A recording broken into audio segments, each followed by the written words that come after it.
저는 중고등 학창 시절 때요. 우리나라 대중가요보다는 뭐 CCM이라든지 그리고 이 팝송 같은 그런 외국 노래를 많이 듣고 자랐습니다. 친구들과 함께 교회 형들에게 이 기타를 많이 배웠는데 저희 때는 교회 오빠의 필수 여건은 기타였거든요. 기타를 형들한테 좀 칠 줄 아는 형들한테 따라다니면서 가르쳐 달라고 친구들하고 교회에서 그렇게 기타를 배웠는데 여기 교회에서 대중가요를 부를 수 없지 않습니까? 그러니까 뭐 CCM이라든지 팝송 같은 것들을 주로 기타를 배우면서 또 노래를 부르곤 했었는데 또 제가 학창 시절 때 팝송으로 영어를 배우는 것이 그때 굉장히 유행을 했었어요.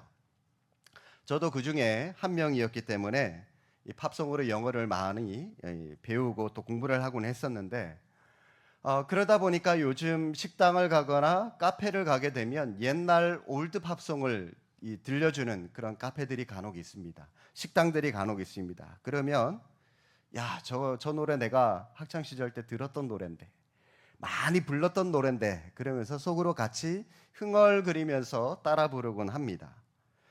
그런데 노래가 익숙해서 흥얼거리며 따라 부르기는 하지만 문제는요, 제가 그 영어를 다 알아들을 수 없거든요. 예. 그래서 이 무슨 뜻인지도 모르고 그 뭐 뜻도 그때는 뭐 해석을 하고 했었지만 시간이 지나면서 많이 영어를 잊어버렸기 때문에 무슨 뜻인지도 모르고 부르는 그런 노래가 많이 있다는 겁니다. 그냥 많이 듣고 불러서 익숙해서 그냥 흥얼거리면서 따라 부르고 있는 겁니다.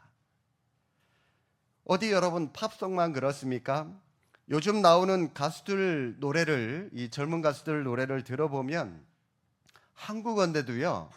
뭐 저한테만 그런지 모르겠지만 잘 안 들려요, 가사가.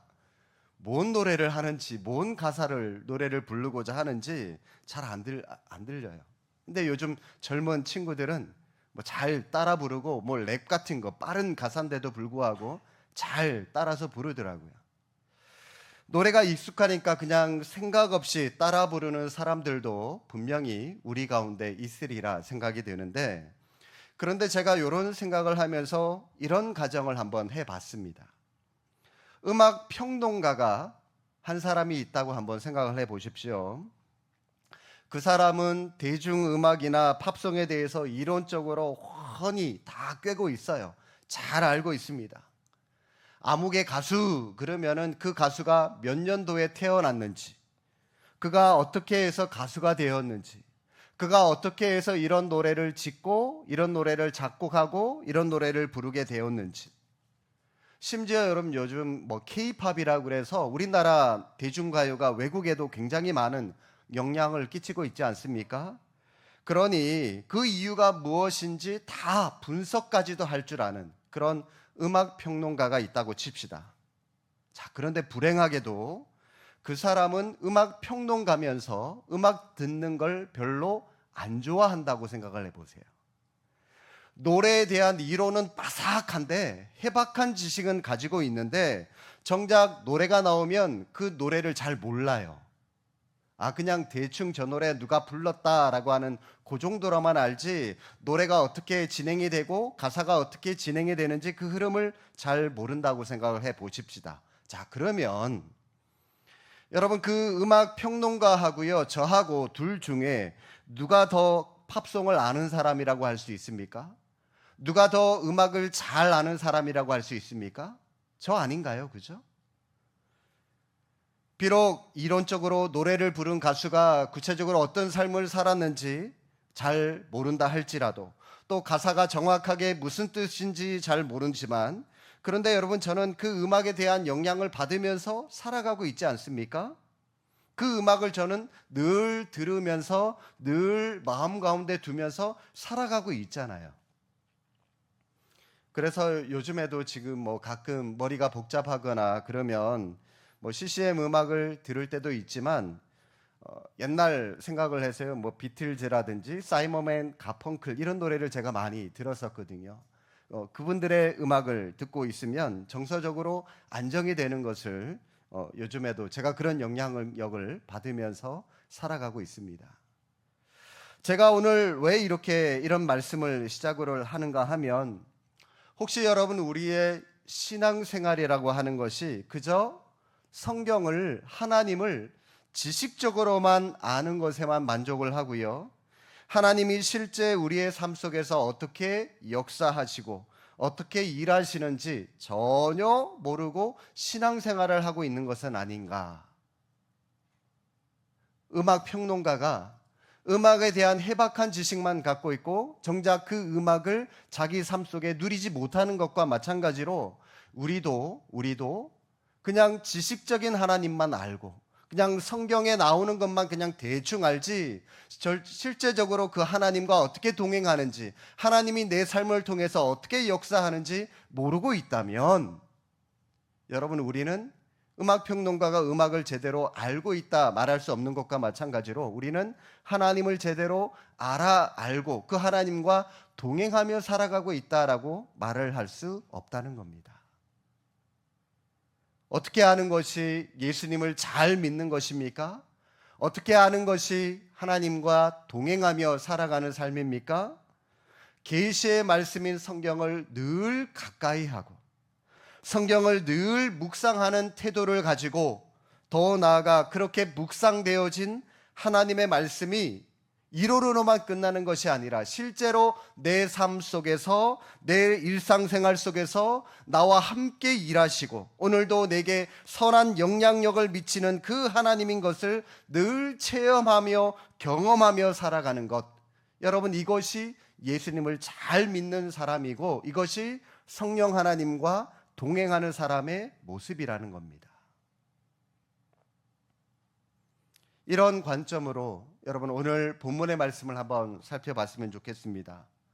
10절과 11절 말씀 보시기 바랍니다. 끝으로 너희가 주 안에서와 그 힘의 능력으로 강건하여지고 마귀의 관계를 능히 대적하기 위하여 하나님의 전신갑주를 입으라. 하나님의 전신갑주를 입으라고 강조한 다음에 그 다음 12절 말씀을 보십시오. 이 갑주를 왜 입어야 하는지 이렇게 설명합니다. 우리의 씨름은 혈과 육을 상대하는 것이 아니요 통치자들과 권세들과 이 어둠의 세상 주관자들과 하늘에 있는 악한 영들을 상대함이라. 악한 영들과 제대로 싸우기 위해서 하나님의 전신갑주를 입을 것을 우리에게 말씀하고 있는 것입니다. 그런데 여러분, 만약 지금 이 10절과 11절 말씀 전신 갑주를 입어라 그리고 여러분 12절에서 왜 그 갑주를 입어야 하느냐 하면 악한 영들과 싸워야 하기 때문이다. 그러면 되는 거 아닙니까? 그런데 여러분 이 12절 앞에 어떤 문장이 들어가 있죠? 우리의 씨름은 혈과 육을 상대하는 것이 아니다. 사실 여러분 이 말은 안 해도 되는 말이거든요. 혈과 육이라고 하는 말은요 한마디로 우리 인간의 판단과 우리 인간의 생각을 뜻하는 그런 말입니다. 그런데 바울은 왜 굳이 우리의 씨름은 혈과 육을 상대하는 것이 아니다 이 말을 왜 굳이 삽입을 했을까요? 이 편지를 받고 있는 지금 에베소서잖아요. 에베소 교회 교인들이 신앙생활을 지금 뭐로 생각하고 있는 겁니까? 신앙생활을 인간의 생각으로, 인간의 판단으로, 즉 혈과 육만 상대하는 것인 줄로 잘못 알고 있는 그 교인들의 생각을 그런 교인들이 많았기 때문에 그 교인들의 잘못된 생각을 교정해 주기 위해서 신앙생활은 그게 아니야. 혈과 육으로 하는 것이 아니야. 너희의 생각, 너희의 판단으로 하는 것이 신앙생활의 전부가 아니야. 지금 그걸 교정해 주고자 이 말을 하고 있는 겁니다. 실제로 에베소 교회 그 지역 사람들의 형편을 엿볼 수 있는 그 성경의 구절이 나오는데요. 사도행전 19장에 보시면 사도 바울이 에베소 지역에서 사역했던 그 사역의 일례가 나옵니다. 19장 19절에 보니까 이런 말씀이 있어요.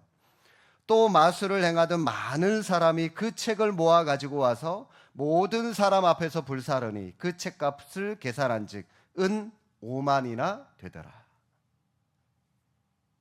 여러분 이 하나를 보면 그 당시 에베소 지역의 사람들 마술사들을 통해서 눈에 보이는 신비한 현상에만 관심이 많았다라고 하는 것을 우리가 엿볼 수가 있습니다. 어마어마한 양의 마술에 관한 책들을 다 모아가지고 다 불태워 버렸다라고 하는 말씀인데, 자 여러분, 그러니까 당연히 이 에베소 교회 교인들도 그 당시 그 시대의 영향을 받아서, 문화의 영향을 받아서 신앙생활이라고 하는 것이 영적인 세계, 보이지 않는 세계에 관심을 가지고 있는 것이 아니라 어디에 관심을 가지고 있었다고요? 마술, 현란한 것, 눈에 보이는 것, 육적인 것, 그런 혈과 육에만 관심을 갖고 있는 그런 사람들이 많으니까 바울이 그게 아니야 라고 수정해 주고자 지금 혈과 육을 상대하는 것이 아니다라고 강조해서 굳이 지금 이 말씀을 기록하고 있다는 겁니다. 우리도 마찬가지입니다. 오늘 우리의 신앙생활도 그저 눈에 보이는 현상, 혈과 육, 사람의 판단, 사람의 기준, 이런 것에만 우리가 관심을 가지고 있지는 않은지, 여러분 우리 자신의 믿음이라고 하는 것을 다시 한번 깊이 한번 돌아보셔야 하는 겁니다. 오늘 본문의 구절을 다시 한번 보시길 바랍니다. 영적 싸움의 상대가 누군지 밝혀주는 12절 말씀을 가운데 두고요. 마치 이 샌드위치의 빵처럼 앞뒤 11절과 13절에 똑같은 내용이 거듭 강조되고 반복되고 있습니다. 11절 한 번 더 보시면 마귀의 관계를 능히 대적하기 위하여 뭐 하라고요? 하나님의 전신갑주를 입어라. 자, 13절에도요. 뭐 하라고요? 그러므로 하나님의 전신갑주를 취하라. 여러분, 우리의 적이 누구인지 우리가 정확하게 알았다면 우리가 그 다음 해야 될 일, 뭘 하라고 말씀하고 있습니까? 하나님의 전신갑주를 입을 것을 우리에게 명령하고 있습니다. 성경에는 성도들인 우리를 가리키는 그런 별명이 굉장히 많이 나옵니다. 목자를 따르는 양이라고 우리를 지칭할 때도 있고, 토기장이가 빚는 그릇이다라고 지칭할 때도 있고, 어린 양의 신부라고 말하는 구절도 있고요. 또 요한복음 15장 같은 경우에는 포도나무 가지와 같다라고 말씀하기도 하고요. 또 오늘 본문 십자가 군사, 이 군병이라고 말을 하기도 합니다. 오늘 본문에 나오는 이 전신갑주, 이 갑주라고 하는 것은요, 이 갑옷 그리고 투구를 통칭해서 이 갑주라고 말을 하기 때문에 이 십자가 군병이 연상이 되는 그런 구절인 것 같습니다. 그런데 여러분, 중요한 것은 우리가 직접 이 마귀를, 그 갑주를 입고 마귀를 대적하지 않는다는 겁니다. 우리는 마귀를 직접 대적하는 것이 아니라 우리는 뭘 대적합니까? 11절 다시 한번 보십시오. 11절 마귀의 간계를 능히 대적하기 위하여. 우리가 직접 대적하는 것은 마귀가 아니라 마귀의 간계, 간사하고 교활한 마귀의 꾀가 우리의 대적이다라고 말씀하고 있다는 겁니다. 마귀가 직접 우리 앞에 나타나서 우리를 대적하는 것이 아니라 이 관계, 간사한 꾀를 가지고요, 자꾸 우리를 부추겨서 우리를 엉뚱한 데 집중하게 만들어 버린다는 겁니다. 그래서 하나님의 힘이 아니라 세상이 주는 힘으로 잘 살게 되는 것에 관심을 갖게 만들고, 결국 세상과 타협함으로 말미암아 하나님과 점점 거리가 멀어지게 만드는데, 그렇게 사람들이 이런 마귀의 관계에 빠진 줄도 모르게 하는 것이야말로 진짜 마귀의 관계라고 하는 것입니다. 우리는 하나님의 백성입니다. 한 번 얻은 우리의 구원은 절대로 취소되지 않습니다. 또 마귀한테는 우리의 구원을 취소시킬 권한이나 어떤 능력이 전혀 없습니다. 그러면 여러분, 이 마귀의 관계, 마귀는 우리에게서 지금 뭘 노리고자 이 관계를 펼치고 있는 겁니까? 결국 여러분, 마귀가 우리에게 노리고 있는 것은 우리의 신분이 아니라 우리의 수준입니다. 어떤 수준요? 하나님의 백성답게 살아가지 못하도록 우리의 수준을 저급하게 만드는 것이 마귀가 우리에게 노리는 마귀의 관계라고 하는 겁니다. 또 우리는 세상에 속한 사람들과 싸우는 것이 아니라 하나님을 반대하는 세상 풍조와 싸우는 겁니다. 세상 풍조가 하나님을 반대하는 이유는 그 배후에 악한 영인 이 마귀가 있기 때문입니다. 감기 때문에 나타나는 증상, 여러 가지 증상이 있죠. 기침을 할 수도 있고, 열이 나기도 하고, 콧물이 나기도 하고, 몸살을 앓기도 합니다. 감기에 대한 증상은 다양하지만, 사람에 따라 다양하게 나타나지만 원인은 딱 하나입니다. 감기 바이러스. 여러분, 세상 풍조가 점점 엉망이 되는 이유도 마찬가지입니다.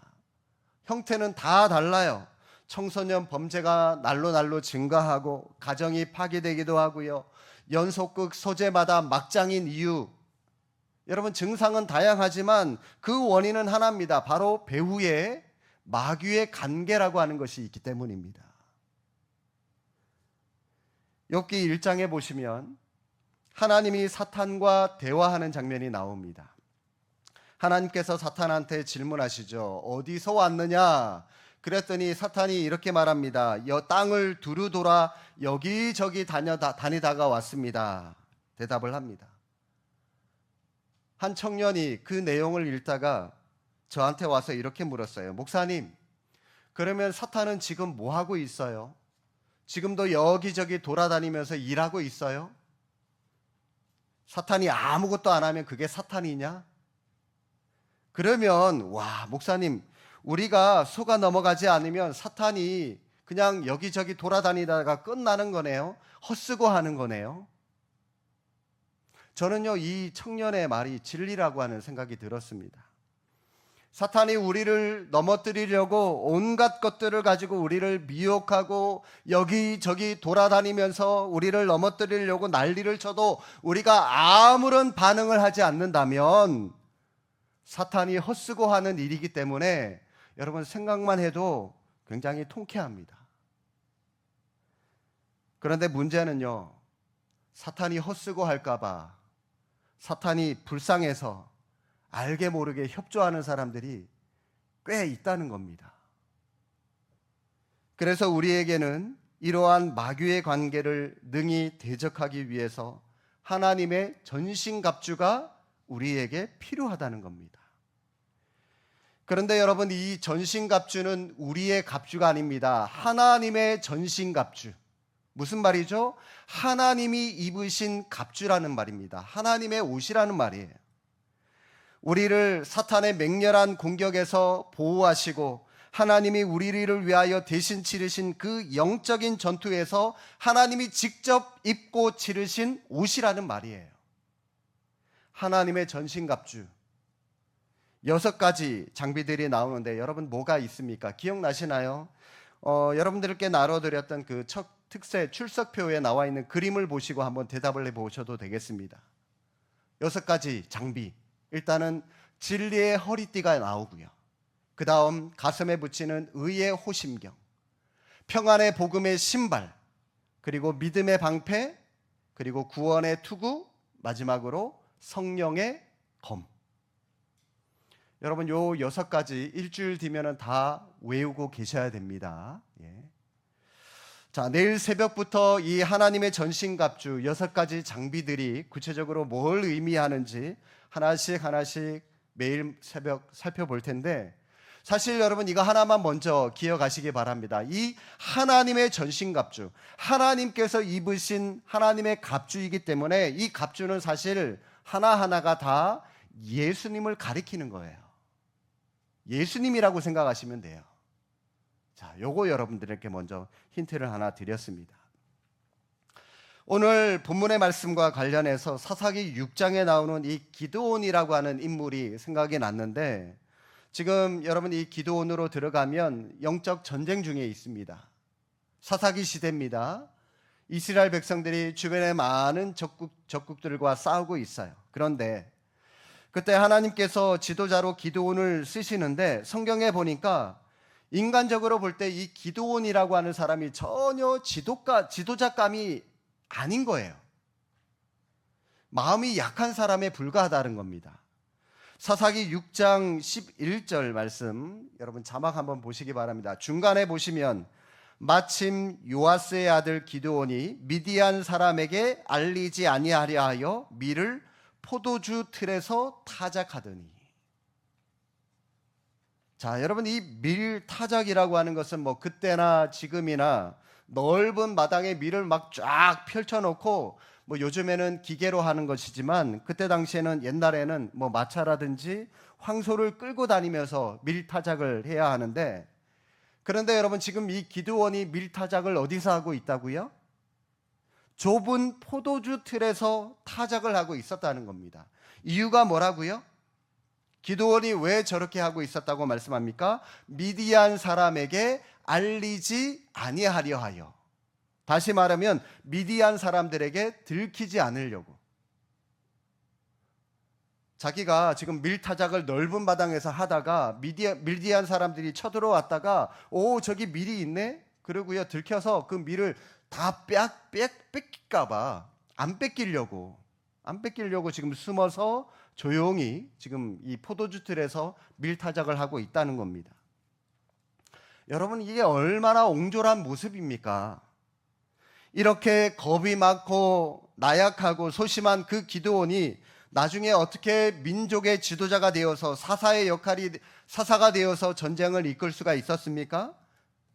바로 그 비결을 설명하는 구절이요, 사사기 6장 34절에 나오는데 이렇게 말씀합니다. 여호와의 영이 기드온에게 임하시니 기드온이 나팔을 불매. 여호와의 영이 임하시니 할 때 여기에 임하시다라고 하는 이 단어를 히브리어로 직역하면 옷 입히다라고 하는 그런 뜻입니다.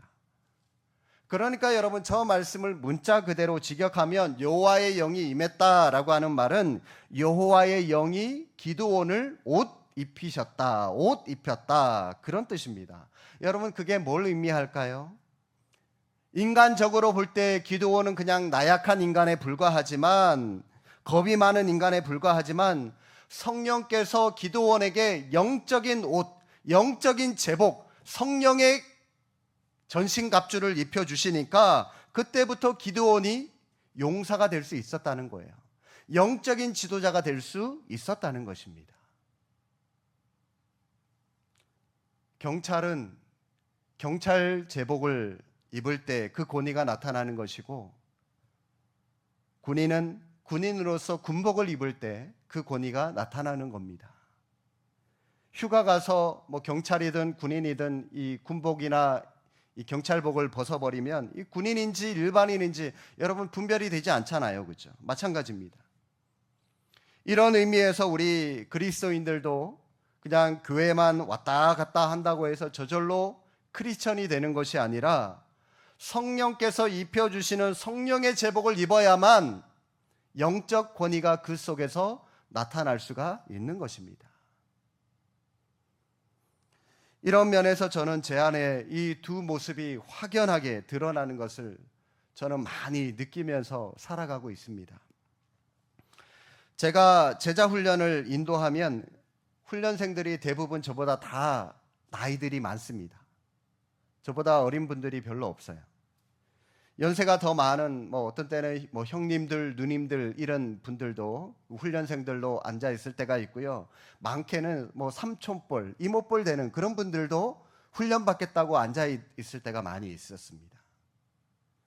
그런데요, 어린 제가 당당하게 제자 훈련을 인도를 합니다. 지도를 합니다. 왜냐하면 그때는 성령이 제게 성령의 제복을 입혀 주셨기 때문에 제가 그 힘으로 감당할 수가 있는 겁니다.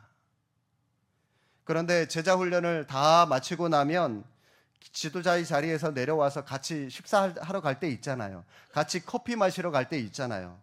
그러면 그때부터 저는 그냥 지도자가 아니라 그냥 보통 조카의 모습으로, 막내의 모습으로 저는 돌아가는 겁니다. 그래서 같이 식사하러 갈 때 뭐 느끼셨는지 모르겠지만 제가 제일 먼저 식사하지 않습니다. 식사를 시작하지 않습니다. 때로는 식탁에 딱 앉자마자 제가 먼저 물컵을 가져다가 물을 따라 놓기도 하고 숟가락이나 젓가락이나 세팅을 먼저 해 놓을 때도 있습니다. 우리나라는 그래도 아직까지 이 장유 유서의 문화가 강하지 않습니까? 그죠? 여러분, 이런 모습은 저에게만 해당되는 것이 아니라 우리 순장님들도 마찬가지 아닙니까? 우리 순장님들, 성령님이 입혀주신 이 순장이라고 하는 제복을 덧입고 말씀의 권위를 가지고 나가셔야 되는 겁니다. 그래서 순모임 할 때 아무리 순모임 안에 연세가 많은 어르신이 계셔도 영적 권위는 제복을 입은 순장에게 있기 때문에 담대하게 그 시간 하나님의 말씀을 선포하고 말씀을 나누면 되는 겁니다. 인도하시면 되는 거예요. 그렇게 하고 나서 밥 먹으러 갈 때, 커피 마시러 갈 때는 순장의 권위를 내려놓으셔야죠. 그때는 그 권세를 부리면 안 되는 겁니다. 그때부터는 순모임 안에 나이 많은 분이 어른인 거죠. 우리 순원들께도 부탁드리고 싶은 말씀은, 여러분이 순모임에 가보니까 나보다 10살 어린 사람이 순장이라고 그러고 있고 세상 경험도 내가 그 사람보다도 훨씬 더 많고, 그래서 순장을 마치 자기 아래 사람처럼 보면서 저 사람이 무슨 순장이야 그러면서 계속 옆에서 한마디 하면 계속 토나 달고, 아니 순장이 그렇게 해서 되겠어? 그러면서 여러분, 이런 순원이 만약 계신다면 안 돼요. 안 됩니다. 나이와 경험을 초월해서 순모임 시간만큼은 순장에게 영적 권위를 인정을 해 드리셔야 됩니다. 여러분, 그게 교회의 질서입니다. 그래서 순장님들 겸손하게 성령의 제복을 입을 때와 벗을 때를 구분할 줄 알아야 되고요. 우리 순원들은 순장의 권위를 세워줘야 할 때와 안 세워줘야 할 때를 구분하는 것, 이것이 바로 영적 분별력이라고 하는 것입니다. 이런 맥락에서 저는 우리 수원 제2교회에 속한 모든 가정들이, 특히 우리 가정 안에 있는 가장들, 우리 어머니들에게 축복하고 싶은 것이 있는데, 우리의 교회의 모든 부모님들이 자녀들을 양육할 때 성령의 제복이 입혀지는 은혜가 있기를 주님의 이름으로 축복합니다. 여러분, 이게 왜 중요하냐면, 부모가 자녀에게 아무리 좋은 말로 훈계를 한다 할지라도 성령의 제복을 입은 권위가 없이 자녀를 훈계하게 되면 그 자녀, 아무리 좋은 부모의 말이라고 할지라도 다 잔소리로만 들어요.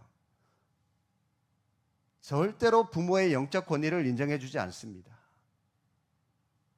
그렇기 때문에 우리 가정의 부모님에게 자녀를 향한 여러분의 교육 안에 성령의 제복이 입혀질 수 있는 은혜가 있기를 주님의 이름으로 축복합니다.